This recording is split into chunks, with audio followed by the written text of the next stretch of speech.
Daily Trust News Center, this is the News Hour. On News Hour tonight, Supreme Court dismisses PDP's suit challenging double nomination by Kashim Shettima. Government declare Monday work free for workers as police deploy personnel to strategic locations, divert traffic in Abuja ahead of presidential inauguration. Indiscriminate drilling of borehole poses danger to residents of Kaduna State. And on the foreign scene, militant Al-Shabaab group attacks Ugandan troops based in Somalia. Hello and welcome to Trust TV's News Hour. I am Abdurrahman Omar. Thanks for joining. The Supreme Court has struck out a suit instituted by the opposition PDP seeking disqualification of the Vice President-elect Kashim Shettima for alleged double nomination. The party sought the disqualification Tinubu-Shettima joint ticket for the 2023 presidential election on account of double nomination contrary to the provision of Electoral Act 2022. Noel Samson reports that the judgment now clears the cost for the inauguration of President-elect Bola Ahmed Tinubu and Vice President-elect Kashim Shettima, slated to hold on Monday. The report. The appeal was brought by the People's Democratic Party through their counsel, Mike Ozokome, SEN, alleging that Shettima had double nomination as senatorial candidate for Borno Central Senatorial District and vice president candidate under the All Progressive Congress. The Apex Court held that apart from the fact that the PDP lacked requisite jurisdiction to institute the suit, the party also failed to provide sufficient evidence against Shettima to prove its allegations. The Supreme Court have dismissed our appeal, that we have no local standard, and that irrespective of the unlawfulness of what APC did, we are not members of APC and we cannot challenge it. Yes, well, this is the Supreme Court. We can't, like I told them in court, we can't appeal to God. We will stop here. We are bound by their judgment. However, counsel to APC, Babatunde Ogala, SEN, expressed pleasure with the decision of the Apex Court. I must commend the courts, the Supreme Court, and not just the Supreme Court, but all layers of court that this matter has gone through. You will notice that the court had said the issue ordinarily would have been settled on locus, but they went into it just to let the record straight and to make a policy and to send a message loud and clear to the whole world that this kind of frivolous actions will not be entertained by this court. The matter is settled. This is the highest court of the land. Shettima was validly nominated in full compliance with the provisions of the Electoral Law and the Electoral Act and the Constitution of the Federal Republic of Nigeria. And it has also been confirmed that he was indeed well and validly nominated. Justice Adamu Jauro, who delivered the lead judgment, imposed a fine of 2 million naira on the PDP for interference into the internal affairs of the All Progressive Congress and the conduct of its primary elections and nomination of its candidate. Noel Samson, Trust TV News, Abuja. Presidential candidate of the People's Democratic Party (PDP), Atiku Abubakar, said the Supreme Court's dismissal of his party's suit against the All Progressives Congress (APC) will not discourage him from seeking justice. Atiku, who made this comment on Friday via his official Twitter page, said the party's legal team are primed to robustly prove that the election of February 25th was fraudulent, did not comply with the constitutional requirements and the electoral guidelines of the Independent National Electoral Commission (INEC). The PDP flag bearer added that the announced winner was not even qualified to contest the poll. The former vice president urged his supporters to exercise patience and conduct themselves peacefully as the party diligently conducts its litigation at the Presidential Election Tribunal. In the meantime, a federal high court in Abuja on Friday awarded a total sum of 17 million against 3 applicants and their lawyer in a suit seeking to stop the swearing-in of Senator Bola Tinubu on May 29 as Nigeria's democratic president. Justice James Omotosho, who ruled on the suit, described it as frivolous, vexatious, and an abuse of court processes, and held that the court lacked jurisdiction to entertain the matter, being a post-election matter which ought to have been filed at the appeal court. The judge said that a simple look at the Constitution would have shown where the suit ought to have been filed. The capacity of the plaintiffs, the time within which to file, same as the lawyer was aware, even by the contents of the original process. Justice Omotosho ruled that the applicants Praise Elemola Isaiah, Pastor Paul Isaac Audu, and Dr. Anungu Moses, who were neither candidates or members of a political party in the election that produced Tinubu as president-elect, lacked locus standi to institute the matter. In awarding the fines, the judge ordered that the applicants should pay 10 naira to Tinubu, 5 million to the All Progressives Congress, while their lawyer Daniel Elomba was directed to pay the sum of 1 million each to Tinubu and APC for filing a vexatious suit. Justice Omotosho also ruled that the applicants and the lawyer must pay 10% per annum on the sum until the fines were completely paid up. President-elect Asiwaju Bola Ahmed Tinubu joined President Muhammadu Buhari for the Jumat prayers at the State House Mosque, Abuja, Friday afternoon, as part of nationwide special prayers marking the inauguration of the incoming administration. President Buhari had invited Tinubu to join him for the prayers, his last at the State House Mosque before he hands over power and takes his final bow from office on Monday. At the well-attended prayer session at the National Mosque, President-elect Tinubu was represented by Vice President-elect Senator Kashim Shettima, represented the President-elect at the special Jumat prayer session as part of events lined up for their inauguration. A statement from office of the President-elect signed by Abdulaziz said after observing the prayers at the State House, Tinubu said he had come to join President Buhari to offer prayers to Almighty Allah to support him to carry out the task of governance successfully. He said he will drink from the fountain of knowledge and wisdom of the chief imam of the State House Mosque, Sheikh Abdul Wahid Abubakar Suleiman, who reminded leaders of the burden of trust in leadership.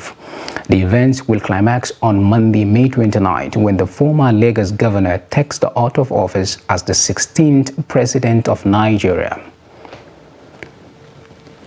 President Muhammadu Buhari conducted the incoming President Bola Ahmed Tinubu around President's Office building and other affiliated offices on Friday afternoon. The incoming president was also shown the Executive Council chamber, tea room, the press gallery, and the State House banquet hall. The president-elect interacted freely with the president during the tour and acknowledged State House officials as they went around. The two leaders had observed the Jumu'at prayer at the State House Mosque, where the president-elect said he had prayed to God to give him strength, wisdom, and good health to run the affairs of the nation. Senator Tinubu urged Nigerians to support his renewed hope agenda, which aimed to revive Nigerians' economy, tackle security and poverty reduction, and what generally Nigerians should expect of him. This is one of the last official acts of President Buhari before he hands over to the incoming president on Monday. Ahead of the presidential inauguration scheduled to hold on May 29, the Federal Capital Territory Police Command says it has deployed human and material resources across the nooks and crannies of the territory to ensure that the event is safe and peaceful. A statement issued on Friday morning by the command spokesperson SP Josephine Ade said the deployment consisting of all intelligence and tactical assets at the command's disposal is solid solidified with interagency collaboration. The statement said the move was born out of the need to avert any form of threat on the nation's democratic process. According to the PPRO, the strategic operational deployment is characterized by visibility policing across the territory, stop and search duty, intelligence late raids on black spots, surveillance, vehicular foot patrol, and diversions at strategic points, namely. She said the Commissioner of Police FCT Command Haruna Garba equally alerted the residents of proposed fireworks scheduled to take place on the eve of the inauguration at the City Gate and the Millennium Tower to usher in the new administration. Borno State Governor Umar Zulum has dissolved the State Executive Council and boards of parastatals as well as disengaged other political appointees to mark the end of his first term in office. The governor, during a valedictory session with the cabinet in Maiduguri, appreciated cabinet for sacrifice, commitment, loyalty, and also seek for forgiveness for his hot-tempered approach and course of running the administration. He observed that the first term was challenging because of the insurgency, but expressed satisfaction with the administration agenda and efforts for the people of Borno State, whom he said the government enjoyed their support. Under a very fragile environment, it's not easy. Working under this environment, it's not easy, especially during the year 2019, 2020, 2021. It has never been easy, battling with the insurgency. On this note, once again, I want to express my deep appreciation. And I'm a human being. In the course of discharging my duty as the Chief Executive of this state, I must have erred or offended some of you. And therefore, I do hope that you will forgive my shortcomings. On my own fact, I think it is well known for almost all of you. Yes, many can say I'm somebody who is hot-tempered. That's my nature and I cannot do otherwise. But again, I don't go to my bed keeping somebody in my heart or in my mind. Meanwhile, Kaduna State Governor Nasuru El-Rufai has announced the disengagement of Yao Yunusa Tanko, a permanent secretary, Francis Koza, secretary of the Kaduna Enterprise Development Agency, Kadida, and Bello Zubairu Idris, the clerk of the Kaduna State House of Assembly, with immediate effect. His special advisor on media and communications, Muyiwa Adeleke, said this in a statement. The statement from Sir Kashim Ibrahim House disclosed that the governor has also accepted the retirement of Stephen Joseph, a permanent secretary in the state civil service. Ahead of the inauguration on Monday, the Kano State Governor-elect Abba Kabir Yusuf has declared his assets and liabilities in a completed form submitted on Friday to the Court of Conduct Bureau, CCB, Kano office. Abba, who was received by the CCB State Director, Hadiza Ibrahim, said his declaration of assets is a demonstration of transparency and accountability that will form the bedrock of the incoming administration in Kano State. A statement signed by Chief Press Secretary to the Governor-elect said Yusuf told the Bureau that public service is a calling and he is ready to serve, having won the confidence of people of Kano State. Abba declared that the coast is now clear for the journey of restoration of sustainable development in all the sectors, where every kobo of the public fund spent will not only be justifiable but accountable in Kano State under his watch. The statement is, however, silent on how much the governor-elect declared. Federal government has declared Monday, May 29, 2023 as a work-free day for all workers in the country. Minister of Interior Rauf Arebisola, in a statement on Friday signed by the Permanent Secretary of the Ministry, Shoaib Belgore, said this is to commemorate the inauguration of the President-elect Bola Tinubu. The statement enjoined Nigerians to continue to support and promote democracy through adherence to the rule of law. The minister said democracy anywhere is an unfinished business, and the only way it can keep developing and serve its end of being the vehicle to good governance and the welfare of all the people is by adhering to its tenets of the rule of law, supporting democracy institutions, promotion of free and responsible press, and advancement of the frontiers of freedom for all the people. The statement urged Nigerians to support and cooperate with the incoming administration, saying that the energy of the people is the nation's greatest strength and will take the nation to its greatest height when it's positively deployed in its service. Indiscriminate drilling of boreholes without proper regulations is now common in Kaduna. Many express fear, if not checked, may lead to earth tremor, environmental hazard, and other health challenges on human lives. The question often asked by the people concerned is whether the drilling activities is left without regulations. In this report, Trust TV's Bella Musa examines the negative effect of indiscriminate drilling of boreholes on the environment and its social and economic implications. His report. Borehole has become source of potable drinking water for many households in both rural and urban areas. Drilling of borehole is rampant in everywhere. Almost every other household acquire borehole because people don't have any other option in trying to, get good and hygiene water.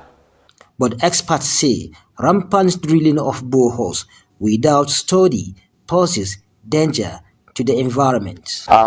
Excessive exploitation of water can result to a lot of things. One, it can cause tremor, and solid rocks are being on daily basis drilled. It weakens the subsurface structures. For an individual who wants to drill a borehole in his house, he needs to come and apply for a permit from us. So we have to go and look at the site he wants to drill the borehole and ensure that the site is appropriate and is according to the regulations that are approved in the commission. This well has been in existence for over 60 years. It has been a source of water supply to the community. The well is drying up now. The households are attributing it to rampant sinking of boreholes. The well is always filled up with water in both rainy and dry season. But with many boreholes around, it is drying up. Now the wells are drying up because the boreholes development or the boreholes drilling are so rampant. Within 500 meters you can have 10 boreholes. So how do you expect water from a nearby holes to exist? Kaduna State Water Services Regulatory Commission, saddled with the responsibility of water regulations in the state, says penalties are imposed for indiscriminate drilling of boreholes to address environmental hazards associated with it. We normally get a report that some people are drilling borehole on the roads. Some people drill boreholes on roads. We go assess it, we warn them. Because regulation of the water sector is a new thing in the country. So you need to carry the people along, and we tell them the implications of doing that, and so on. But if a guy insists, that's why we approached the Chief Judge of Kaduna State. We visited the judiciary in Kaduna twice, and we're lucky the current Chief Judge has already assigned a magistrate court for us. Those you call quacks, we co-opt them, retrain them very well so that they will know what the business is all about. In the past, people drill about 40 meters to get water, and now people drill all to 180 meters and above to get water. Expert warns that if nothing is done to improve the public water supply and arrest the situation, Kaduna State may experience terrible environmental hazard in the future. Bello Musa, Trust TV News, Kaduna. Borehole has become... Federal government, through the Ministry of Niger Delta Affairs and the National Emergency Management Agency, NEMA, has distributed relief materials to the 2022 flood victims in Delta State. Jonathan Awenyi reports that the relief materials at the State Emergency Management Agency's warehouse were handed over to the state government for distribution to the victims. Now the report.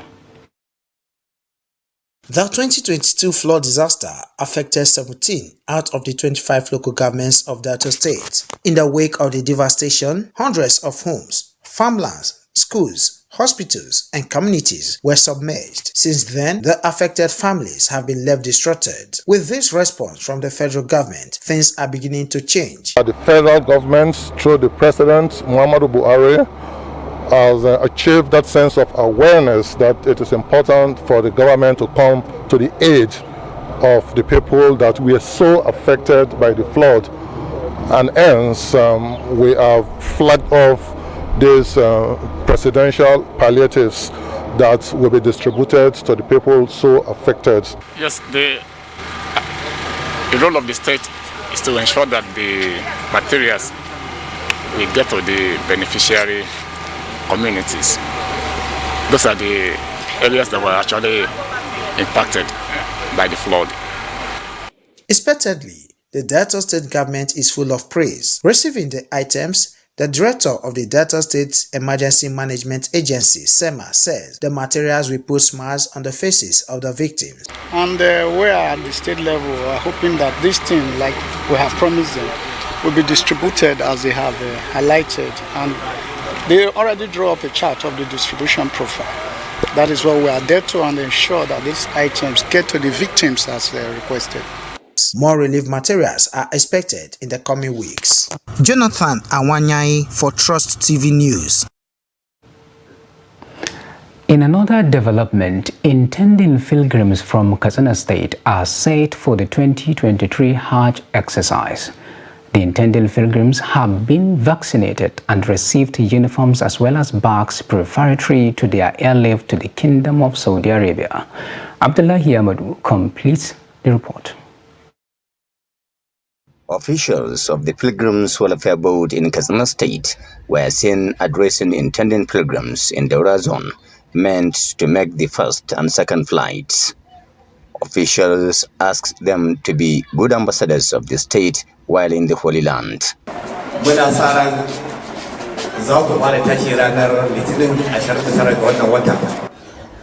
The inaugural flight takes off on the 29th of May 2023. Therefore, I urge you to learn all what Hajj entails for you to have an acceptable pilgrimage. Don't carry anything prohibited in the Holy Land. The board will not take it lightly on anyone found wanting. Kindly help us to maintain the status quo as the best in Nigeria. Similarly, the intending pilgrims were told that the balance of $100 for each intending pilgrims has been deducted from the basic traveling allowance of each intending pilgrim. In view of this, each intending pilgrim from Katsina State is to collect $700 as their BTA instead of $800. The intending pilgrims were also directed to take COVID-19 vaccine, as only those who were vaccinated previously against the disease are exempted. The Holy Land is very strict on vaccinations. As such, for anybody performing this year's pilgrimage must be fully vaccinated. For us, we never relent in ensuring that all our intending pilgrims were vaccinated. The board announced that there are about 5,000 intended pilgrims from Katsina State that are expected to perform this year's pilgrimage in the Kingdom of Saudi Arabia this year. Katsina is one of the few states in Nigeria that has been recording success of Hajj operations over the years. Abdullahi Izumai Amadi, Trust Television News, Katsina. You are watching Trust TV's News Hour, coming up shortly after the break. How sexually explicit materials generate ripples. For details of this and more, do stay with us after the break. Now, as part of efforts to support Africa's goal of strengthening... Now, looking at the activity chart, as you can see right here, a total volume of 130... Created a Boko Haram crisis that at that time was restricted to Yobe. How secure are they? You can see security men with blood. This is the road leading up to the... Already, if you look at English squad, you are looking at EPL, you are looking at their names. You are not looking at...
Welcome back. In case if you are just joining us, this is Trust TV's News Hour. Now we take a look at the recap of our top stories.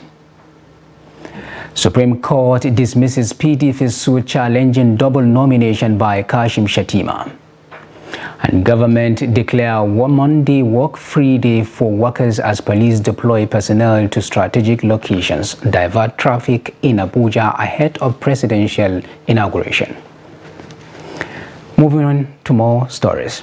Ahead of the May 29 presidential inauguration, Nigerian women have urged President-elect Bola Tinubu to enforce the national gender policy by allotting 35% of appointments in the public sector to women, as promised in his mandate. The Minister of Women Affairs, Pauline Tallen, at an intercessory proclamation in Abuja, noted that the call came on concerns about the underrepresentation of women in leadership positions and governance in Nigeria, with hopes that the incoming administration changes the narrative. The report. The importance of gender mainstreaming in governance, role of women in socio-economic development, policy making, management and implementation, as well as constituting over 50% of the Nigerian population are needed to contribute meaningfully to nation building. But these women groups who have gathered to pray for a peaceful transition of the president-elect say they are assured he would adhere to these principles and rule of law. Women have paid their dues in Nigeria. I want Mr. President and the Vice President and all the incoming governors to ensure that they engage more women, both at the national, state and local government level. Engaging more women is the true renewed hope, is the only surest way to a peaceful and prosperous Nigeria. Nigerian women, at least 35% will be carried out on his administration. That is our expectations, that at least Nigerian women will be carried out in every program in every activities and also in government offices. They noted that with the amount of women participation at the recently concluded 2023 general elections and preparedness for inclusion, women are more than ready to take on active roles in supporting the incoming administration for the greater good of the country. We collectively came out, we casted our votes to ensure that we bring this administration. We are much prepared. Women are so happy that at this very time, in this very new administration, incoming administration, women folk are going to be more inclusive. Of course, women are very happy and they can't even wait for it to manifest. Despite the country's adoption of the National Gender Policy and other international instruments, the 35% affirmative action has not been achieved, and women continue to be marginalized in politics and decision-making processes. Like every Nigerian, the women hope that the incoming administration will usher in greater women inclusion in governance. Aisha Salihu, Trust TV News, Abuja. In the meantime, the Delta State Governorship Election Petition Tribunal sitting in Asaba has adjourned its pre-trial session till the 1st of June. Jonathan Awenye reports that Social Democratic Party candidate Kenneth Bagi is challenging the election of Obori Wari Sharif as governor of Delta State. The report. The adjournment is to allow all parties to resolve all paper issues for hearing, as respondents 8, 9 and 10 in the suits were said not to have been served notice. Some lawyers described the plea of the SDP and his candidates to disqualify other candidates at the Delta State governorship election on March 18 as laughable. The SDP governorship candidate, Olorogu Kenneth Bagi, who is also one of his party's legal representatives, was the only candidate that appeared in court for the pre-trial session. I told you before, this is a petition against all the respondents which are brought to court. PDP and their candidates, APC and their candidates, ABGA and its candidates, and then Labour Party and its candidates. So we commence the pre-trial session, and as it is, because the 8th, 9th and 10th respondents were not served with notice, this pre-hearing could not continue, so it has been adjourned to the 1st of June for continuation of pre-hearing session. The duty is on us to make sure we respect the judiciary. That's why we're here. And we've come here to pay our respect and show that, of course, we believe in the process. I told you earlier that his petition is born out of mischief, because that is one of the grounds of his petition. So it should be noted the issue of qualification of Obori Wari has passed through the gamut of judicial circle, from the Federal High Court, Court of Appeal, and up to the Supreme Court.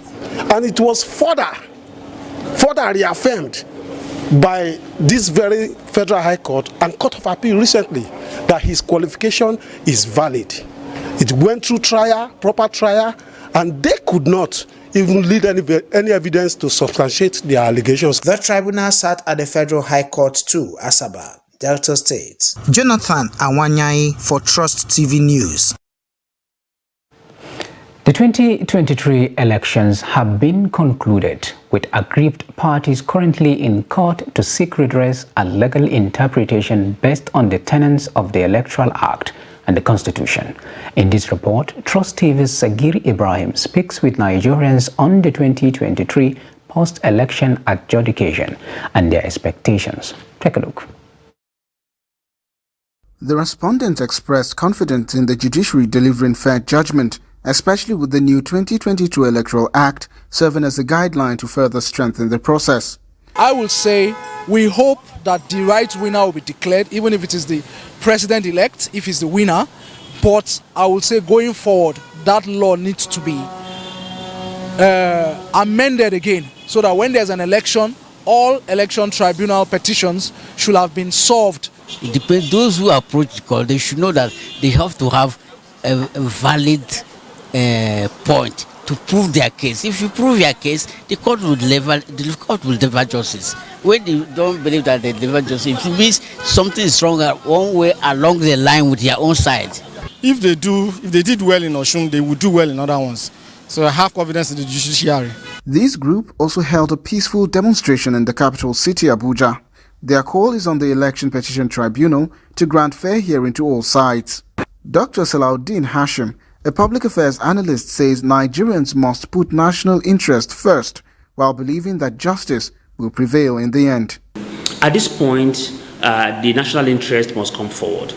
And then, of course, we must see the position of the judiciary, that they are also major stakeholders, and that there is also a burden on them to be able to ensure that they institutionalize governance in a manner that help us to be able to advance further.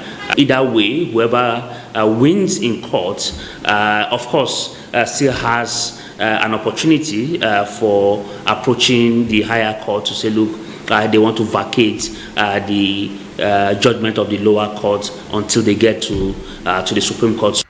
The 2022 Electoral Act provides that a petitioner intending to challenge an election result must file their petition within 21 days after the declaration of the election result, and an election tribunal has 180 days from the filing date to hear and determine an election petition, as any petition determined outside the 180 days period will be rendered invalid. Sagir Ibrahim, Trust TV News, Abuja. Gunmen have killed the traditional ruler of Oroso Obodo in Oguta local government area of Imo State, Eze Victor Ijama. The traditional ruler was killed alongside the traditional prime minister of Isama of Mbele community in the council. Reports say the two traditional leaders were killed in two attacks in separate locations on Thursday evening. A source from Oroso Obodo said that the killers accosted the traditional ruler at Umuamaka Junction in the neighboring Izombi town and slayed him inside his car, setting his body ablaze. The traditional prime minister Mbele, whose name was not available, was said to have been killed in his town. Residents of the two communities have fled their homes for fear of further attacks. Police Public Relations Officer Assistant Superintendent of Police Henry Okoye told newsmen he was yet to be briefed on the incident. 12 suspected criminals have been arrested in Gombe over alleged offenses bordering on conspiracy, forgery, rape, armed robbery and house breaking. Parading the suspects at the headquarters of the Gombe State Police Command on Friday, Assistant Superintendent of Police Sharif Saad said the suspects were arrested by the police patrol team after receiving reports from members of some residents. Ibrahim Ismail reports. These suspects are alleged to be involved in criminal conspiracy, forgery, armed robbery, rape and housebreaking respectively. Habu Muhammad Kabir and Ilya Amos are alleged to have forged identification card, receipt and stamp of Gombe State Internal Revenue. Habu Muhammad allegedly pretended to be a staff of Gombe State Internal Revenue Service and defrauded two people. And on the 20th of May 2021, Habu Muhammad Kabir went to Hajj orientation camp at Gombe at Government Arabic Teachers College, Gombe, and presented himself to the staff and intended pilgrims as staff of the Internal Revenue Service deployed to collect revenue from intending pilgrims. Upon receipt of the complaint, detectives from Gombe Division swung into action and succeeded in arresting the suspect. During interrogation, the suspect, Habu Muhammad, confessed to have forged the agency's ID card, receipts and stamp and collected the sum of 30,000 naira from two suspects, that is 15,000 naira each, for registration. The Gombe State Internal Revenue Service battles impersonation coupled with other impediments against its operations. We have been encountering a lot of challenges in this domestic revenue mobilization. We have a lot of frustrations by members of the public who try as much as possible to bring about leakages, and one of these very areas of leakages is this area of fake receipting, impersonation and the likes of them. The prime suspect of impersonation has confessed to the crime. I have regretted my actions, and when I am released, I will help the police to track down all impersonators in the name of the Gombe Internal Revenue. The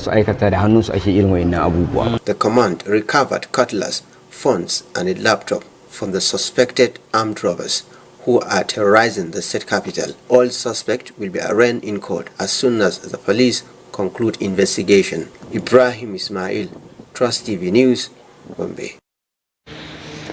Karimjo community in Taraba State wants the state government to create a separate chiefdom from Wurukum chiefdom.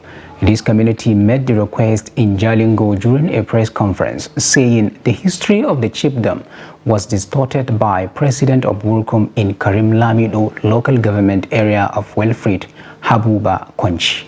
The report. The Karimjo Community Development Association, led by retired police officer Adam Bose, said the community have made frantic efforts to have their district and chiefdom since 1981 in the defunct Gongola state, and the then state government approved creation of chiefdom, but the government of Bamanga Tukur suspended all newly created chiefdoms.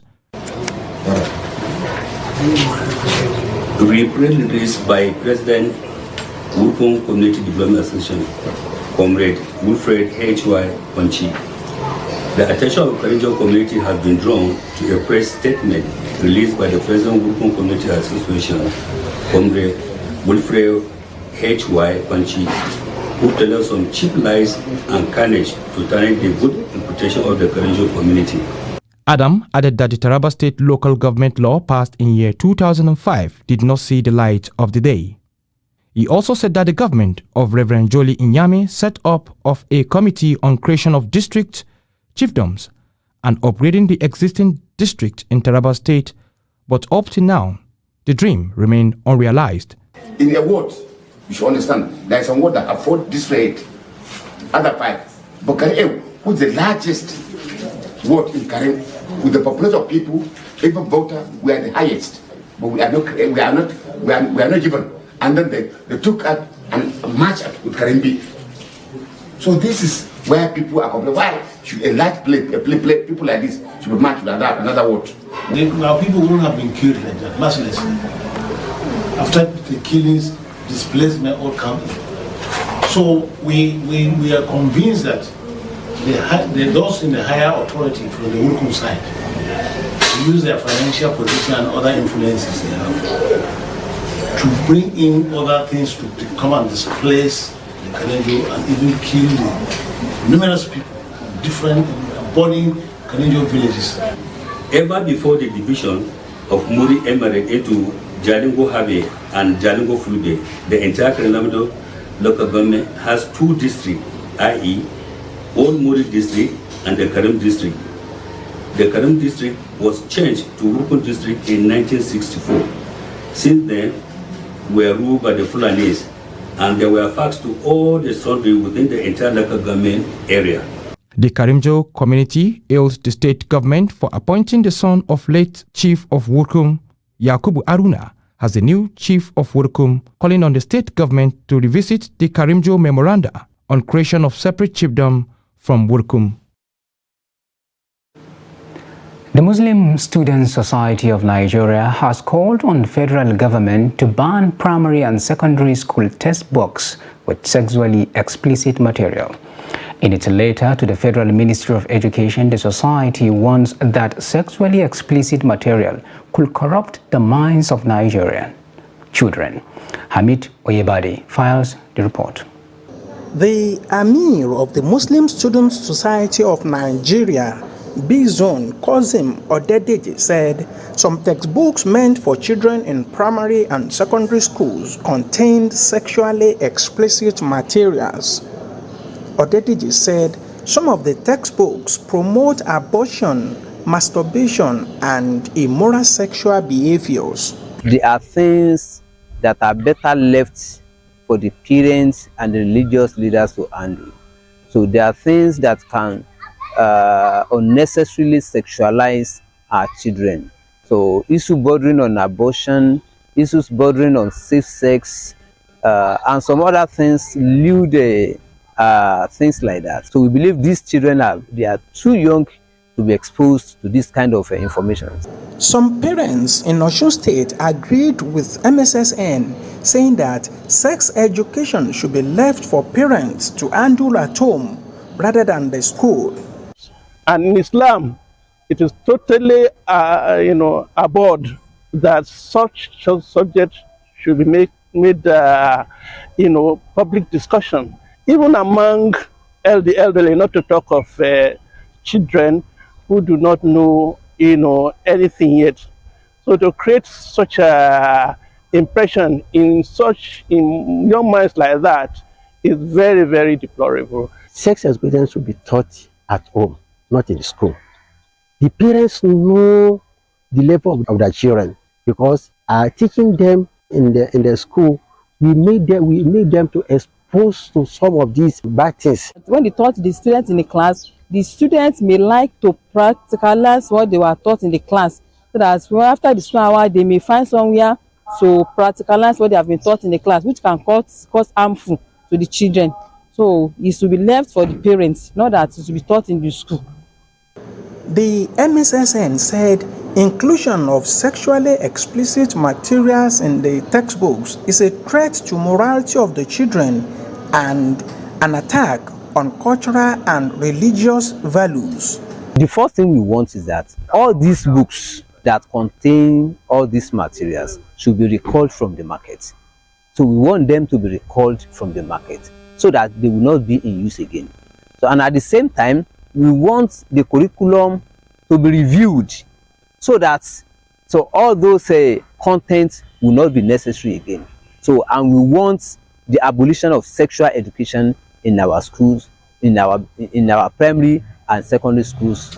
The society is worried about the declining discipline, examination malpractices, and immorality, among other vices. Amid Ojiegbade, Trust TV News, Osogbo. Enhancing period dignity through sensitization and distribution of free sanitary pads, among other menstrual materials for teenage schoolgirls, will help inspire and ensure that they attend school while menstruating without suffering discrimination and discomfort. This is the position of menstrual hygiene advocates who are raising awareness about menstrual hygiene as a basic human right and seeking provision and access to support centers to ease the socio-economic and physiological burden. The report. Ending menstrual period poverty and ignorance among teenage girls and women require immediate support that is crucial in breaking down barriers and promoting menstrual equity, hygiene, as discrimination among communities, schools, and social places have become the order of the day in some societies. And we're bringing advocacy and using this opportunity to educate young girls about their menstrual cycle and how to keep their bodies healthy during those periods. And also stimulating stakeholders' commitment to stop the discrimination against young girls who are in their menstrual period.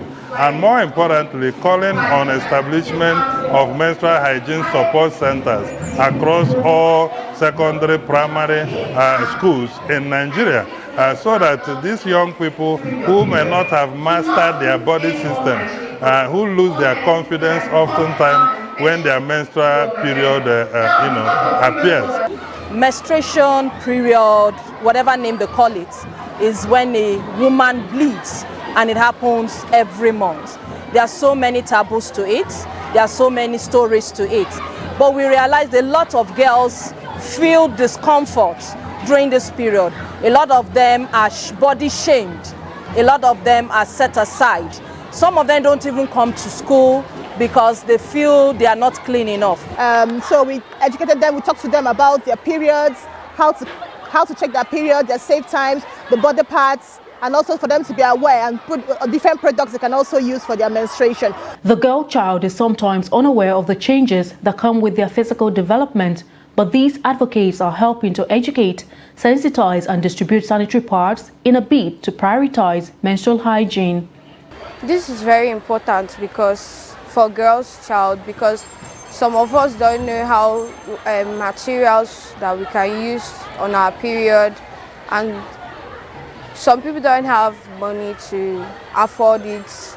This is like a way to help them to know what they should use, and they should be hygienic during their period. We should wash our hands, and we should maintain good personal hygiene during or when, even when we are not in our menstruation as a female child. we should always maintain good personal hygiene, even when we are saying our menstrual or when we are not saying our menstrual. With about 300 girls in these schools receiving free sanitary pads with soaps handed to boys to ensure cleanliness and good hygiene, stakeholders are working towards creating a community where no woman or girl has to face the challenges of period poverty alone. Aisha Salihu, Trust TV News, Abuja. A flight belonging to Nigeria Air has touched down at the Nnamdi Azikiwe International Airport in Abuja. Minister of Aviation Hadi Sirika has been confident that Nigeria Air will fly before the tenure of Buhari ends. There have been controversies involved in the project, which is currently being challenged by domestic airlines. In an interview on Friday, Chief Executive of Aero Contractors, Captain Adu Sanusi, said the arrival of the aircraft did not translate into commencement of commercial operation by the airline. According to him, it is practically impossible for the airline to start commercial passenger operation in 2 days' time, given the rigorous process involved, which he believes will not be waived by the regulatory authority, the Nigeria Civil Aviation Authority (NCAA), as the whole world is watching.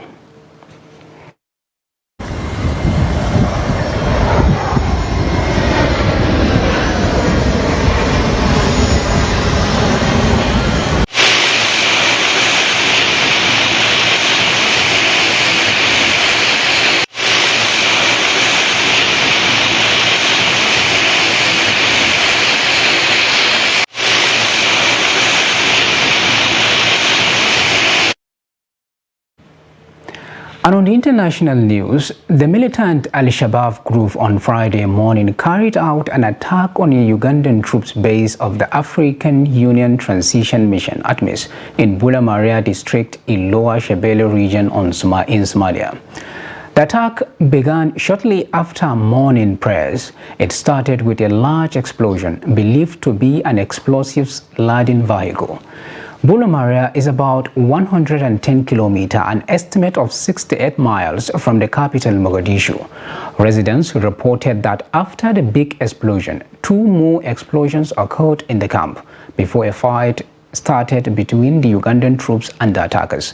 Al-Shabaab said they captured the camp and killed dozens of ATMIS soldiers, but there has been no independent confirmation of the group's claim. ATMIS says its forces are currently assessing the security situation in the area, but no word yet from the Somali government regarding the attack. Ugandan Army spokesperson Felix Koleye told Kenya's Daily Nation that the military was probing the attack. He blamed foreign insurgents for the raid without giving further details. The actual damage caused by the attack is not yet known. Still on the foreign news, Fulgence Kayishema, suspected of having played a key role in the 1994 Tutsi genocide in Rwanda, was tried in court in Cape Town on Friday, 2 days after his arrest on a South African farm after being on the run for 22 years. The former fugitive is charged by the international justice with genocide, complicity in genocide, conspiracy to commit genocide, and crimes against humanity. Kayishema is 62 years old, who until his arrest was one of the last 4 fugitives wanted for their role in the genocide that led to the death of 800,000 Rwandans, most of them Tutsi, at the hands of Hutu extremists, appeared impassive in the dock. A stocky figure wrapped in a blue parka, bald and wearing thin glasses, the 60-year-old surrounded by armed officers wearing helmets and bulletproof waistcoats admitted that he was the man wanted by the court and the international police. He had been using the name Donatin Mbushoba. Spotted on a farm in Paarl, some 60 kilometers from Cape Town, he was arrested on Wednesday with the help of Interpol in South Africa.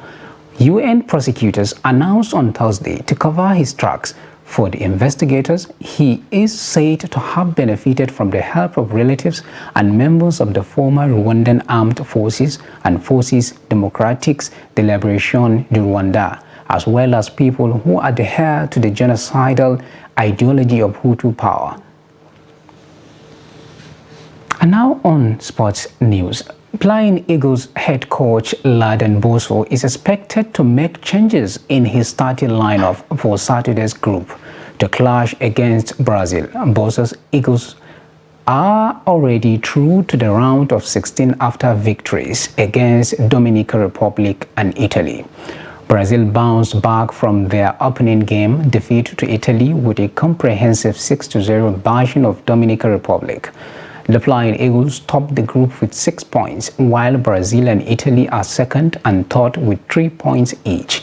Both teams can still topple Nigeria on the standing, but Boso is unperturbed with that possibility.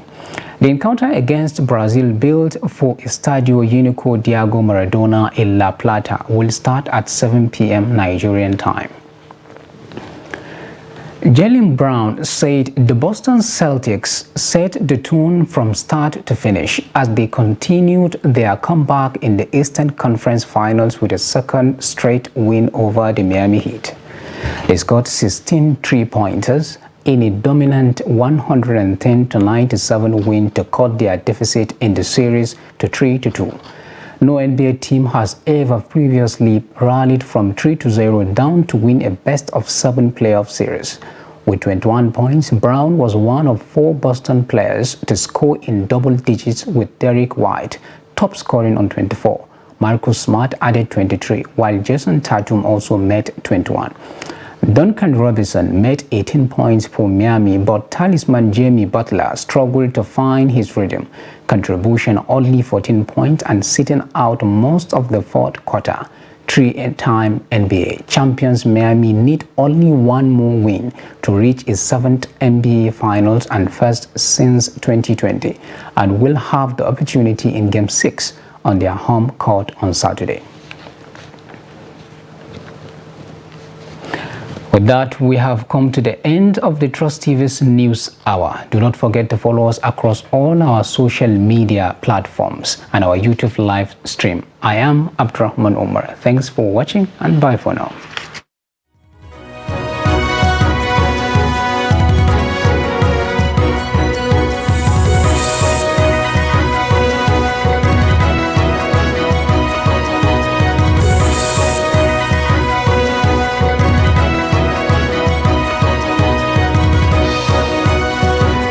From the Daily Trust News Center, this is the News Hour.